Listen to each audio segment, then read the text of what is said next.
महाकुंभ में आई दुनिया की सबसे सुंदर साध्वी, जिन्होंने पूरा सोशल मीडिया हिलाकर रख दिया है। इनकी खूबसूरती के चर्चे पूरे देश में हो रहे हैं। आखिर इतनी सुंदर लड़की साध्वी क्यों बनी? क्या यह ढोंग कर रही है?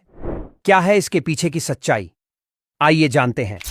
महाकुंभ 2025 में एक और हैरान कर देने वाली कहानी सामने आई है, जो सभी को चौंका रही है।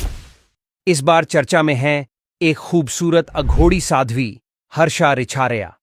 हर्षा रिछारिया, जो पहले एक मॉडल और एक्ट्रेस थीं, अब महाकुंभ में साध्वी के रूप में नजर आ रही हैं। पहले फिल्मों में अपनी खूबसूरती और स्टाइल से पहचान बना चुकी हर्षा अब पूरी तरह से अलग रास्ते पर चल पड़ी हैं। कई फिल्म डायरेक्टर उन्हें अपनी फिल्मों में लाने के लिए तैयार थे, लेकिन 2022 में उन्होंने अपना जीवन पूरी तरह से बदलने का बड़ा फैसला लिया। हर्षा ने साध्वी बनने का निर्णय लिया और आचार्य महामंडलेश्वर के मार्गदर्शन में आध्यात्मिक जीवन की ओर कदम बढ़ाया।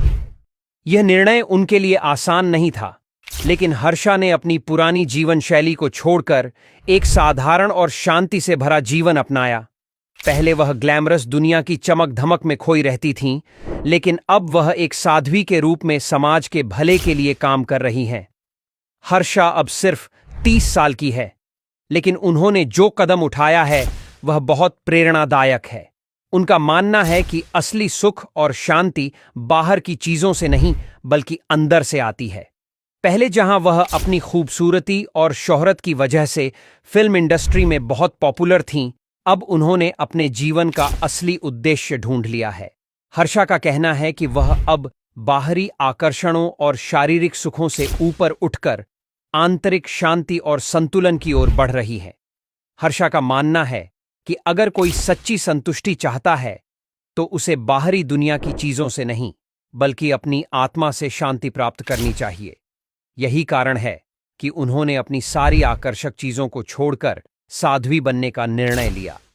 अब हर्षा का जीवन केवल अपनी आत्म उन्नति तक सीमित नहीं है, बल्कि वह समाज में एक अच्छा बदलाव लाने की कोशिश कर रही हैं। इस सफर में हर्षा ने अपने जीवन को पूरी तरह से भगवान के प्रति समर्पित कर दिया है। वह अब खुद को समाज में एक पॉजिटिव इम्पैक्ट डालने के लिए कोशिश कर रही हैं। उनका कहना है कि साध्वी बनने के बाद उन्हें आंतरिक शांति और संतुलन मिला है, और यही शांति उनका जीवन अब और भी सफल बना रही है।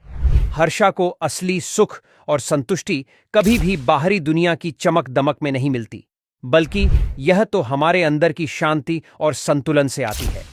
वह इस साध्वी जीवन के जरिए समाज में बदलाव लाने की कोशिश कर रही हैं, और उनके अनुयायी अब इस बदलाव का हिस्सा बन रहे हैं।